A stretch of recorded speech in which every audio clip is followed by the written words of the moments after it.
जफराबाद विधायक जगदीश नारायण राय ने प्रेस वार्ता की। इस दौरान उन्होंने अपने जीवन परिचय में बताया कि स्नातक करने के बाद LLB किया और उसके बाद कांग्रेस ज्वाइन कर लिया। कांग्रेस पार्टी में रहते ही धर्मापुर के ब्लॉक प्रमुख बने। वहीं उन्होंने अपनी राजनीतिक कार्यकाल का उल्लेख भी किया। आइए सुनते हैं क्या कुछ कहते हैं विधायक जगदीश नारायण।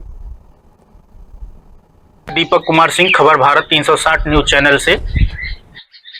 मैं पूर्व कैबिनेट मंत्री जगदीश नारायण राय जी से मिलने आया हूं और उनसे कुछ सवाल जवाब करूंगा। आइए उनका स्वागत करते हैं। धन्यवाद धन्यवाद धन्यवाद। आपका जीवन परिचय।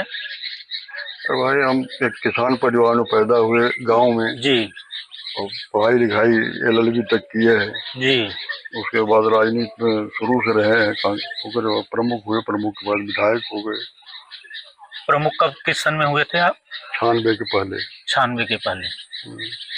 कितनी बार प्रमुख हुए थे? एक बार। उसके बाद 96 विधायक। 96 में विधायक हो गए आप। किस पार्टी से? कांग्रेस से कि बहुजन समाज पार्टी? बहुजन समाज पार्टी से। फिर कितनी बार विधायक हुए? 2 बार? 3 बार। 3 बार लगातार 3 बार। 3 बार उससे रहे। उसके बाद 2 कैबिनेट मंत्री भी थे आप? उसी में थे। उसी कार्यकाल में 7 से 12 वाले। 7 से 12 वाले। और दो वाले में भी थे। 2 वाले में भी। 2 वाले में। और राजनीतिक सफर आपका? राजनीतिक सफर तो राजनीति कर ही रहे हैं और है का कौन बिजनेस कर रहे हैं जी। शुरू से कर रहे हैं वही। आप स्नातक के बाद LLB किए? हाँ। LLB के बाद फिर राजनीति में आ गए? हाँ, LLB के बाद घर परिवार के अकेले थे तो क्या करते। तो पहले शुरू में किस पार्टी में राजनीति में? कांग्रेस में। कांग्रेस को आप क्यों छोड़ दिए? हम किसी को नहीं छोड़े, सब परिस्थिति बस सब बदलता गया। लोग हमको अडॉप्ट किए, हमारी मेहनत का देख के दूसरी पार्टियों ने मुझे समर्थन दिया, टिकट दिया तो मैं लड़ा चुनाव। जी। छोड़े नहीं, किसी को नहीं छोड़े, न किसी को ज्वाइन किए। जी। और फिर उसके बाद फिर आप 82 पहले था, था। उसके बाद परसिमन से कट गया जब, तो जफराबाद बना। तो जफराबाद बना तो आप फिर चुनाव लड़े। किस पार्टी से चुनाव लड़े आप? जफराबाद में 12 से बहुजन समाज पार्टी से लड़े, चुनाव हार। काजातों का हो,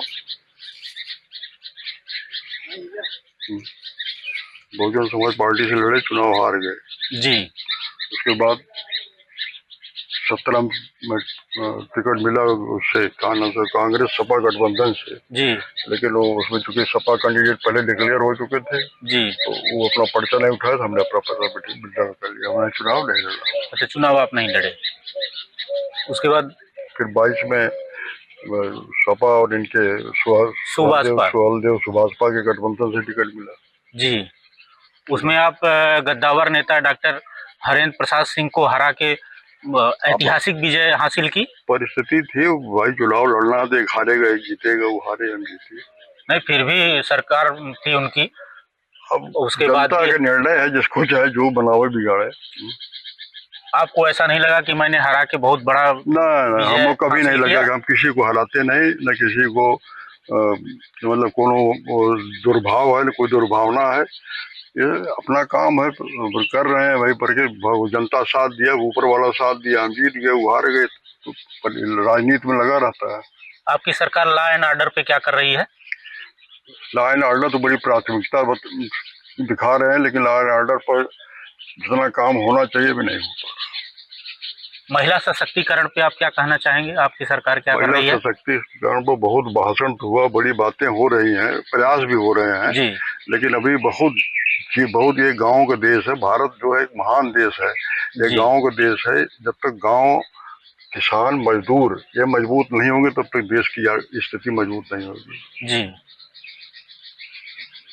और भी कुछ कहना चाहेंगे अपने सरकार के बारे में, अपने आजकल सबसे पार्टी के बारे में? सरकार पार्टी से कोई सब अच्छे काम तो कर ही रहे हैं सबको, लेकिन एक नया जो है ये आगे क्या करना चाहिए, आगे विजन बन रहा है प्रदेश सरकार का। उसमें अगर किसानों की समस्याओं को समझ के किसानों को प्राथमिकता मिलेगी तो उत्तर प्रदेश जरूर खुशहाल होगा। मेरा कहना है। आपका यही कहना है? इससे पार्टी और मजबूत बनेगी? पार्टी तो अच्छा काम करने पर पार्टी मजबूत रहती ही है। जी तो काम जब धरातल पर उतरेगा, सबको मिलेगा, अच्छी चीज मिलेगी, तो पार्टी हमेशा मजबूत रहेगी। तो धरातल पे आपके कहने का मतलब धरातल पे नहीं है धरातल पर काम? बहुत कमी है, बहुत कमी है। पूरी बात मैं खुल के नहीं कही जा सकती, जी। लेकिन धरातल पर भी इतनी कमी है, उसको जब तक दूर नहीं किया जाएगा तब तक कहना मुश्किल है। जी